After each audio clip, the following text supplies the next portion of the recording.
Okay, Haribol everyone. Sorry, I had to change laptop, so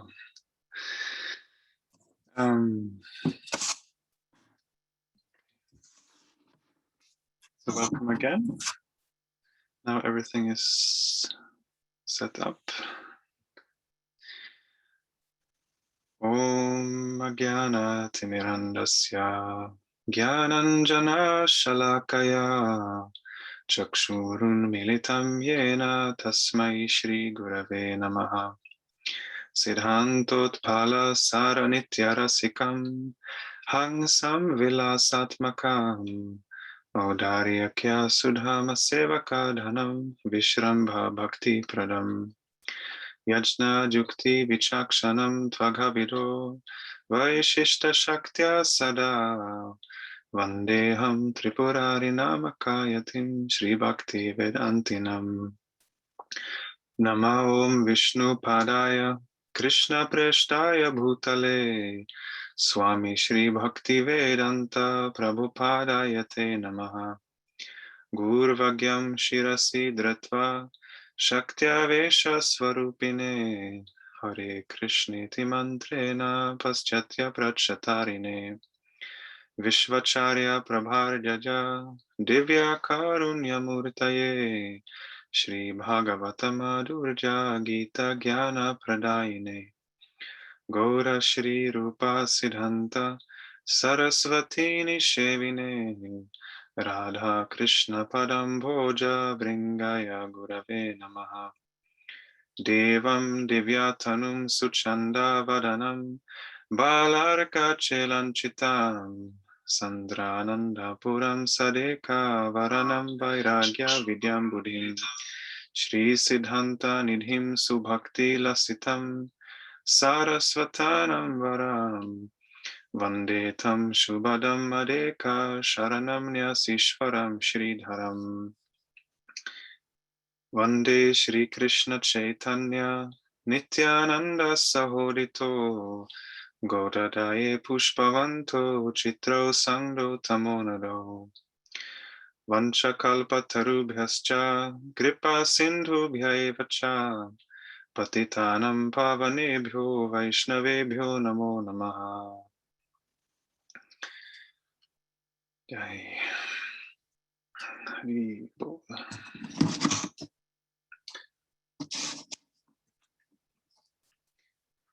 So welcome to the second class of this Bhagavad-gita first chapter series.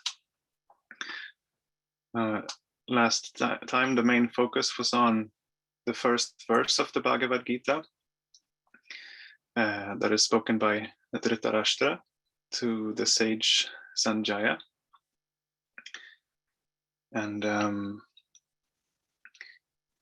Dhritarashtra was wondering what his sons and the sons of Pandu did as they gathered to fight at Kuruksetra. So we were talking about how everything can be found in the first verse of the Bhagavad-gita.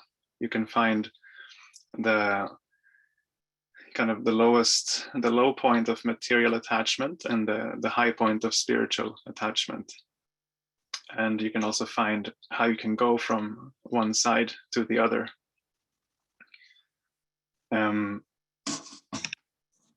This time we will focus on one word from the first verse, which is Kuruksetra.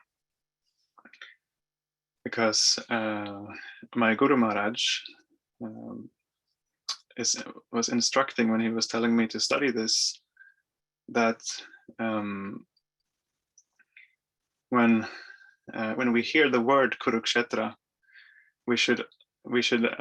our mind should automatically go to Krishna's meeting with the Vrajvasis on Kuruksetra. And this is explained and elaborated on and brought out very nicely in the last chapter of Srila Sridhar Maharaj's book, Golden Volcano of Divine Love. So I will go through that chapter And I may be reading some parts of it, but I'm going to try to kind of give an overview of the chapter and how the things are, how Srila Sridhar is building up the chapter. Of course, it's from a discourse that has been written down, but to show the way he is thinking about these things. So the chapter begins by Srila Sridhar Maharaj making the point that it's not our right to have Krishna prema and to go to Vrindavan. It's nothing that we can force ourselves into. But only those who are chosen by Mahaprabhu can attain Vrindavan and Radha Krishna. And he quotes Bhaktivinoda Thakur from one song, where Bhaktivinoda Thakur says, Hari Das, Hari Nahi Pai. That I am the servant of Hari, but I don't have Hari. So he's kind of pointing out the contradiction there, that we are all servants of Krishna, but it's not that we have Krishna. And to get to him, we have to surrender, but it's not that by surrendering we can force ourselves. He says that the slogan no taxation without representation does not apply to Krishna Lila. This is a slogan from the American Revolution, that when the colonizers came to North America, then the British wanted to get taxes from them, but they had no representation in the British government, so they wanted to liberate themselves from the British government. So they said, if we don't get to say our opinion, then you can't let us pay taxes. And Srila Sridhar Maharaj says that in this world it's okay to try for our human rights and so on, but in relation to Krishna Lila, it's like we have no right to go there unless we are invited. And the thing is that we are invited.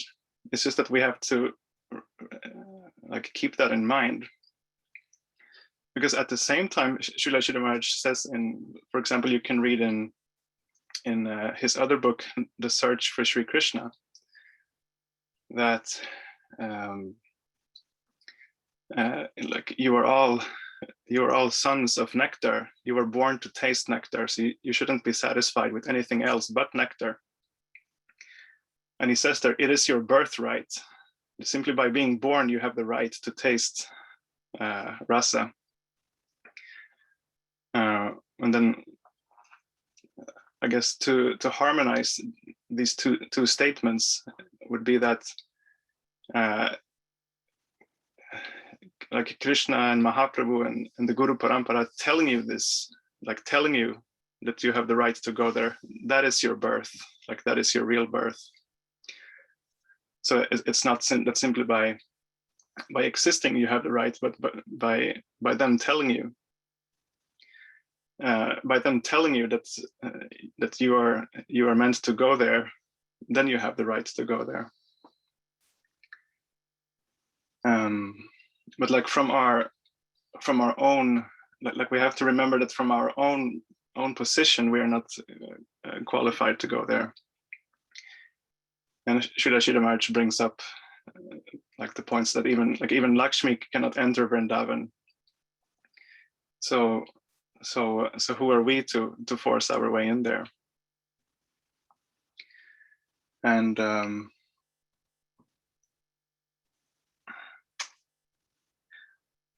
Srila Sridhar Maharaj is engaging in this kind of going step by step, showing the levels of transcendence all the way up to Goloka Vrindavan.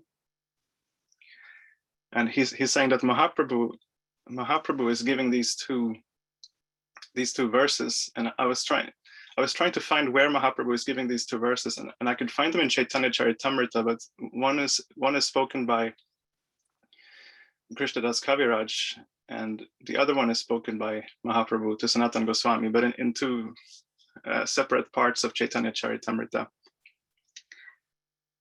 But Srila Sridhar Maharaj connects the two verses, where like he begins with the verse where Krishna is telling Uddhava that not Brahma, not Shiva, not Sankarshan, and not Lakshmi are as dear to me as you are. So there he's going step by step, like from Brahma, and higher than Brahma is Shiva, higher than Shiva is Sankarshan, higher than Sankarshan is Lakshmi. And none of them are as dear to Krishna as Uddhava is. And then the next verse, it's Uddhava speaking, and he is talking about how he is not qualified to understand the Rajvasis, that like Vrindavan is on his head, like he wants to be born as a grass there and be stepped on. And then also within within Goloka there is a gradation, and within Vrindavan there is a gradation. So Srila Sridhar Maharaj quotes the last verse of Upadeshamrita, where it speaks about how like Mathura is higher than Dwaraka, Vrindavan is higher than Mathura, Govardhan is kind of has a prominent position within Vrindavan, but even higher than that is Radhakund. And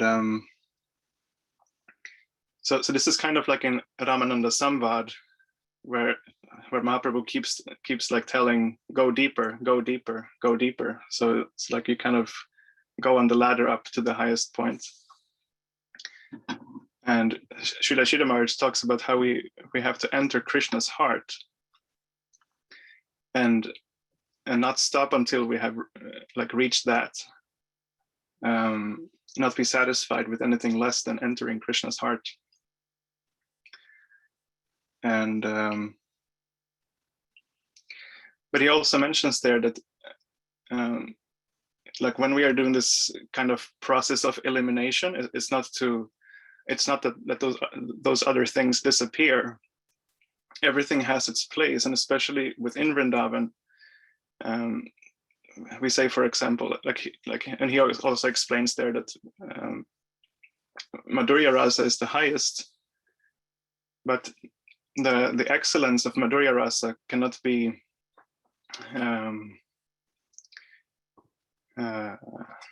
manifest without the supporting roles of all the other rasas. So for example, Krishna's friends are needed for the Madhurya Rasa. Mother Yashoda is also needed for there to be Parakiya, because if there is nothing, if there are no elders in Vrindavan to hide the Madhurya Rasa from, then there cannot be any Parakiya.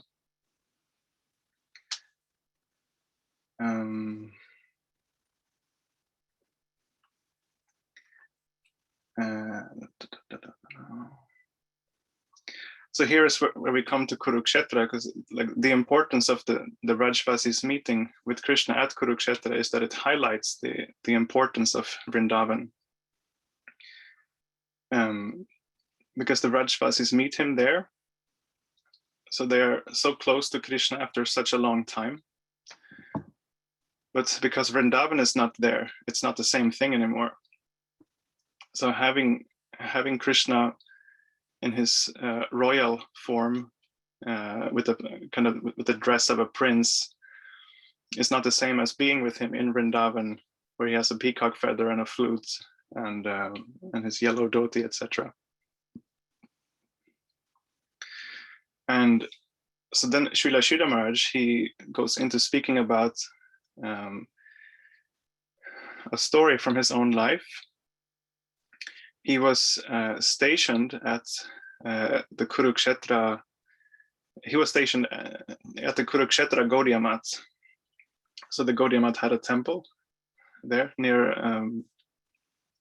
Brahmakund at Kuruksetra. And Srila Sridhar Maharaj is mentioning how Bhaktisiddhanta Saraswati Thakur wanted to have an exhibition there, a theistic exhibition, as he called it. He wanted to do an exhibition of the Vrajvasis meeting Krishna at Kuruksetra.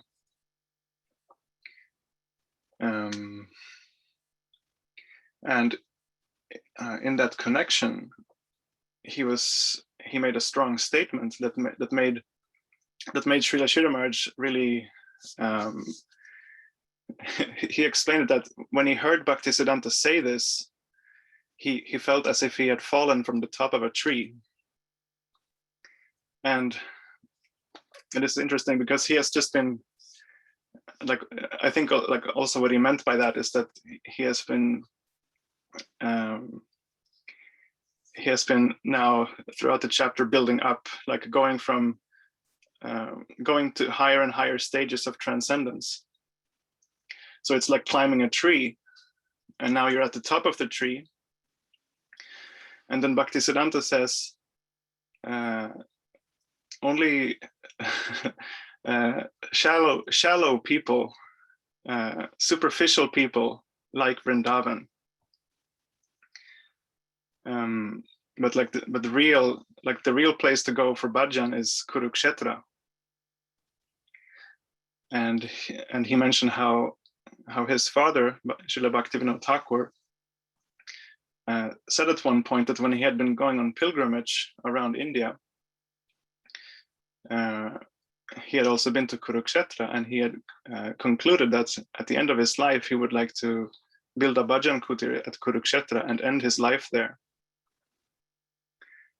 And this was on the principle that like where service is the most needed, it will be the most appreciated. Like Guru Maharaj sometimes gives the example that if someone brings him a glass of water and he's not thirsty, he will say thank you and he will keep the water there on his desk. But if he's in the desert and he hasn't had water for days, and you bring him a glass of water, it's a totally different thing. It's like, oh, you saved my life. And Bhaktivinoda Thakur was making this point about Kuruksetra, that's where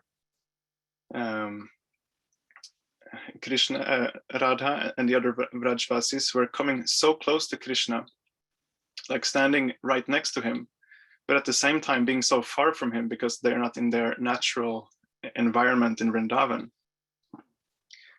So the pain of separation that is felt in that moment is like being in the desert and having been without water for many days. So Bhaktivinoda Thakur is saying that if you can do service to Radha in that condition, you will be rewarded with the highest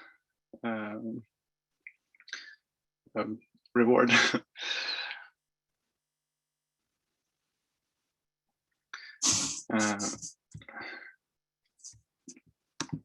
And I've heard people ask my Guru Maharaj, like what exactly that service would be. And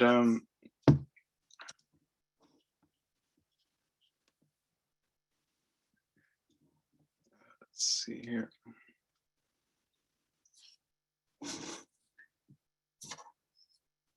And like what comes to my mind is simply that this is not like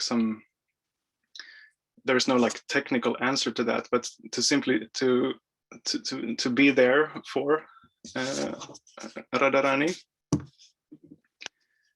and listen to her. And if you're on that level that you can even do that, then it's going to be very clear what your service in that at the time will be. So there is the verse there. This is also, this comes from Rupa Goswami. During the Ratha Yatra, Mahaprabhu was singing a verse from kind of mundane poetry, where a lover is meeting her beloved after a long time, but not at their hometown. So she's saying, like, I am the same person that I was back then, and you are the same person that you were, but we are not at the same. We're not in the same place. So Rupa Goswami could understand the inner meaning of Mahaprabhu chanting this verse, although it was from mundane poetry. So he made his version, which reads, Priya Soyam Krishna Sahachari Kuruksetra Militas Tataham Saradha Taridam Ubhayo Sangama Sukham Tatapi Anta Kelan Madhura Murali Panchama Jushe Manome Kalindi Pulina Vipinaya Sprihayati. So here Radharani is speaking to a Sakhi at Kuruksetra. So Bhaktivinoda Thakur is wanting to enter into that kind of service, someone who is listening at that point. And Radharani is saying, oh my dear friend, now I'm at last reunited with my most beloved Krishna in Kuruksetra. I am the same Radharani, and he is the same Krishna. We are enjoying our meeting, but still I wish to return to the banks of the Kalindi, where I could hear the sweet melody of his flute sounding the fifth note beneath the trees of the Vrindavan forest.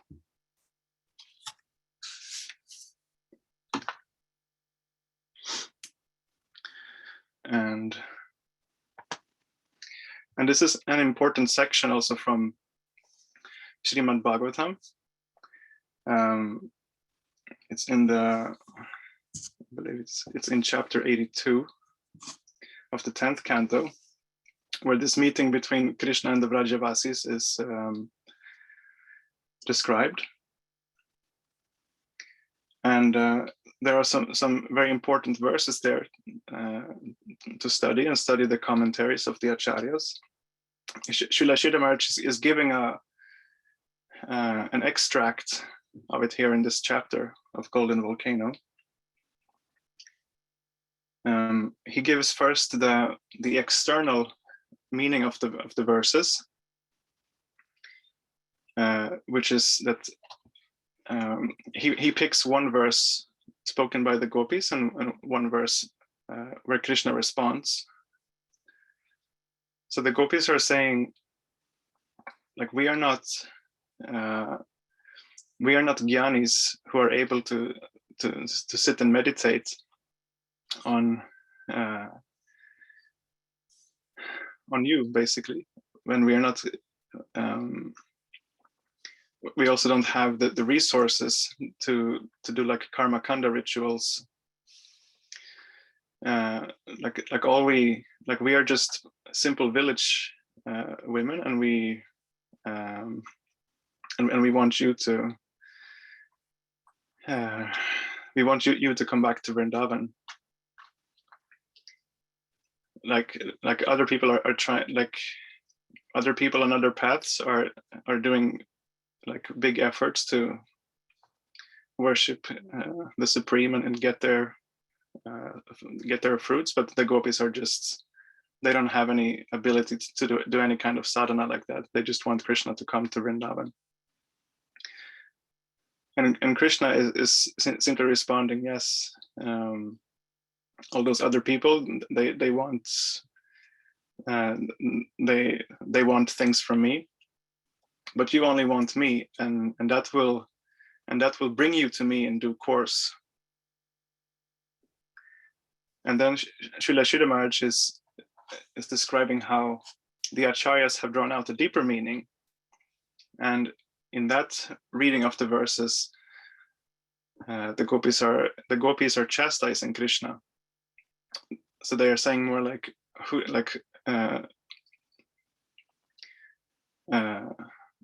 do you think we are? Because Krishna has just tried to speak philosophy with them, just like Uddhava did when he came to Vrindavan.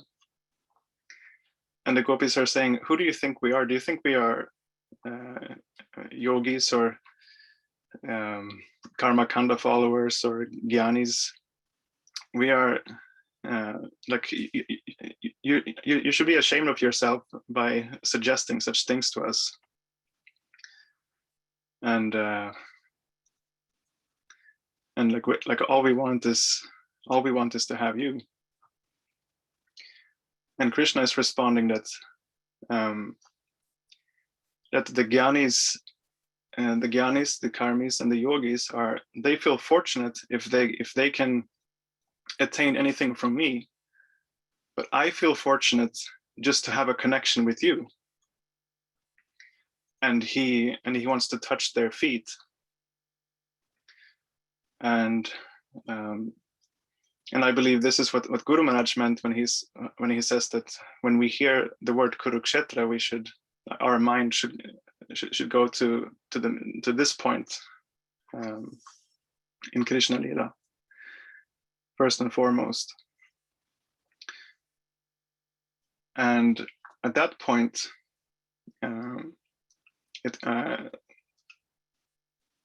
Radharani's love is like showcased in how she responds to Krishna wanting to touch her feet.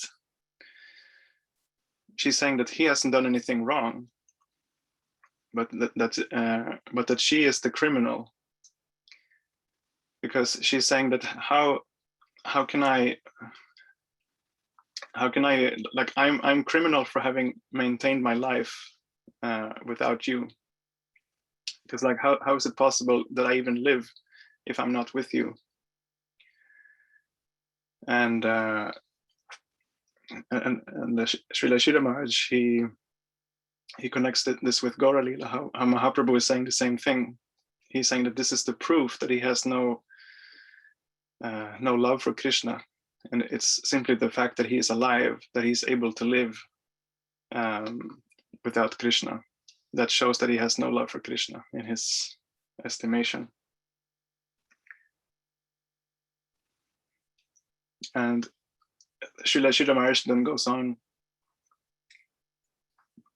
and he connects this. He gives an example of some spiritual group in South America who decided to commit collective suicide because they were feeling that in this world their spiritual practice is not so well facilitated. There are so many obstacles in this world. So if they would commit collective suicide, then they can just go on to higher realms where they can practice more easily. And Srila Shri Maharaj is saying that he can understand the reasoning, the concept, but he's saying he's emphasizing how we should be grateful to have this opportunity of having a human life form.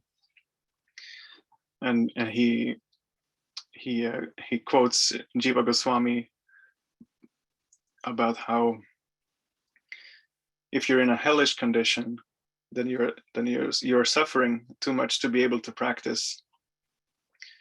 And if you're in a heavenly condition, then you're enjoying too much to be able to practice. But as a human being on planet Earth, you are just in between. So you have you kind of have enough enjoyment and enough suffering to not go crazy on either side, and you have the chance to kind of keep a balance. Like Rupa Goswami is saying that to be eligible to practice, you cannot be too detached and also not too attached. So like so the best thing is if you don't see any you don't see any, like you're not too disgusted by the world, but you also don't see any high prospects. It's simply a place where we're staying to do sadhana.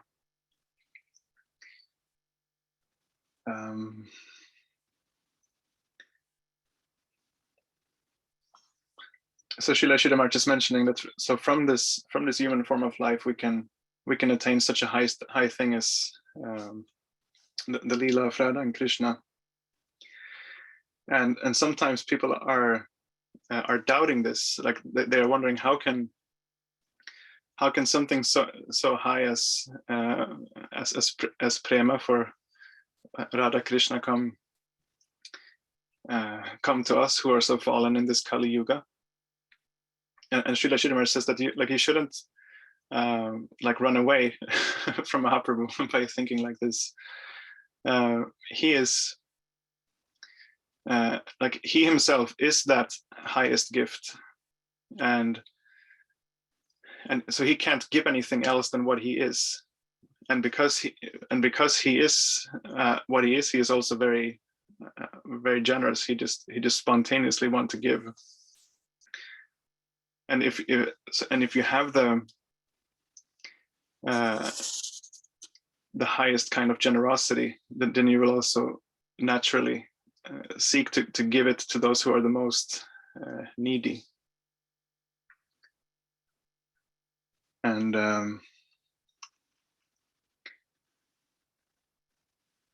he talks about how we have to kind of meditate on this generosity of the Panchatattva, that by chanting the names of the Panchatattva and meditating on and reading about and hearing about their pastimes,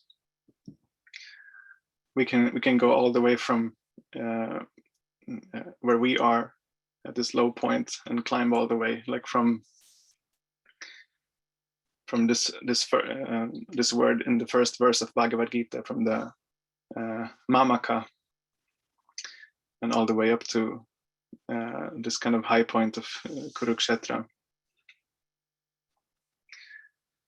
So, and then he ends the discourse by speaking about Krishnadas Kaviraja's invitation in Chaitanya Charitamrita, that Krishnadas Kaviraj is telling everyone to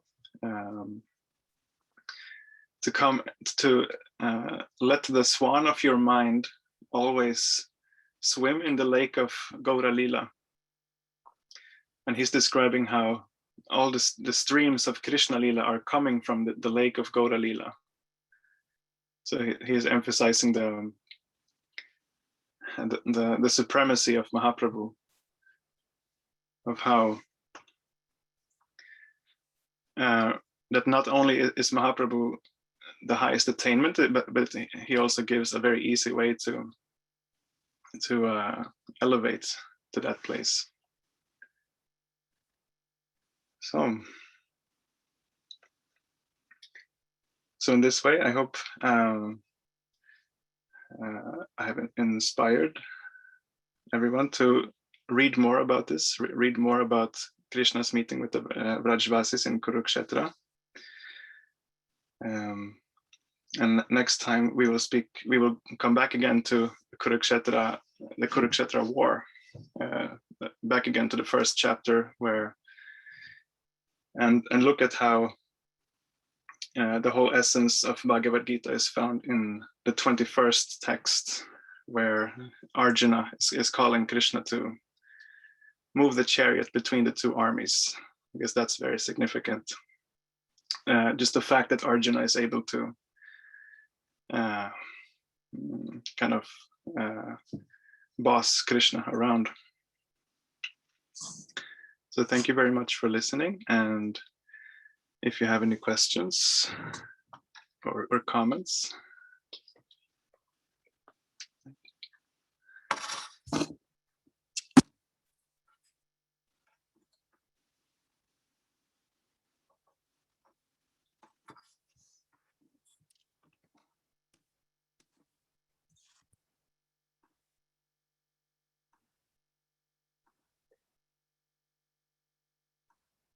Oh yeah, if someone wants this. Okay. I wanted to say something. Is somebody else saying something? My thing is on. Uh-oh. Wait a sec. I can only hear I was you. just thinking that it, like you were saying how Bhaktivinoda, well, to help, you were saying how at Kuruksetra to bring to for Radha to help her in her, that's her neediest moment, and to be able to help her during that time. And I was thinking before, since we're not at the, well, I'm not at the level of hearing Radharani speaking to me, I was thinking it would be good to kind of think along the lines of like chanting, when you're chanting, to bring them together with the holy name. Like, I think Padmanabha Swami brought that up once, just to each time you get to the next mantra, you think Radha and Krishna, bring them together. So that would be something to think about. Thank you. That's, yes. Yeah, that's something that works, that we can do also already now. Yeah. Thank you so much. Thank you for your class. It was really good. Thank you.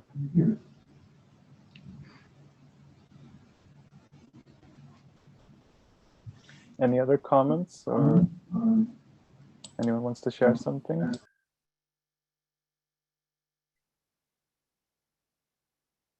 about it?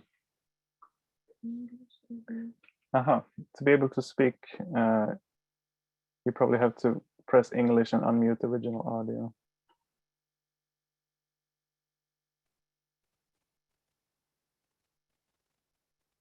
Okay.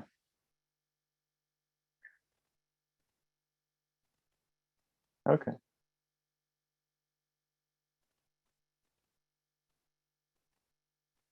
Okay.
Very good question. Let's see here.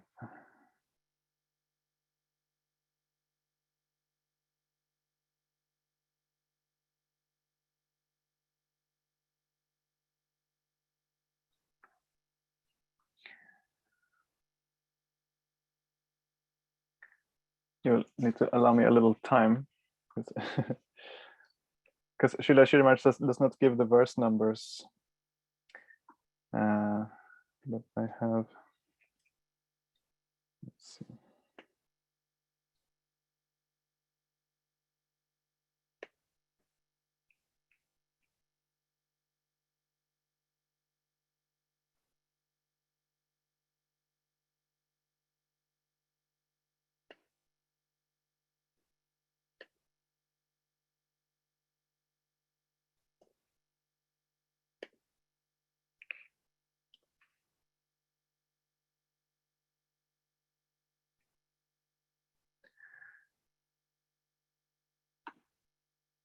Yes, so the verse where Krishna is speaking to Uddhava is from the Bhagavad-gita.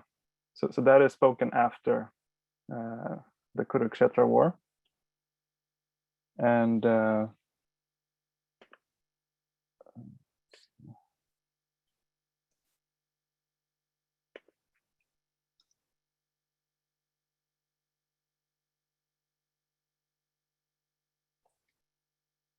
But the other verse is actually spoken, the second verse for Uddhava.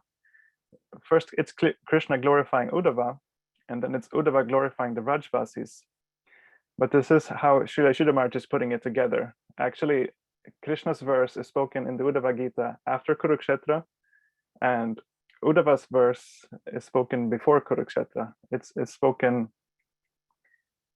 in this chapter that Padmanabha Maharaj is now giving the lecture series on, from the Brahma-gita, same chapter as the Brahma-gita.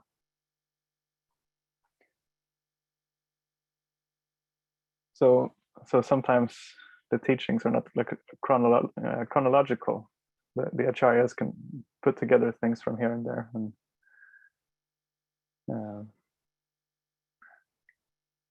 see different patterns.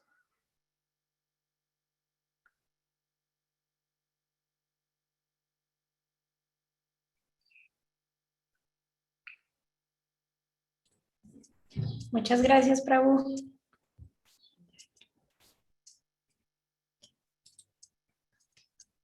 Okay. Anything else?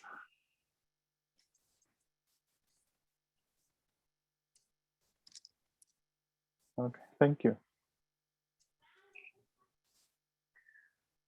Okay, so we can stop here. Thank you all very much for coming, and see you next time. Vanchakalpatarubhyascha kripa sindhubhya eva cha patitanam pavanebhyo vaishnavebhyo namo namaha. Very nice class.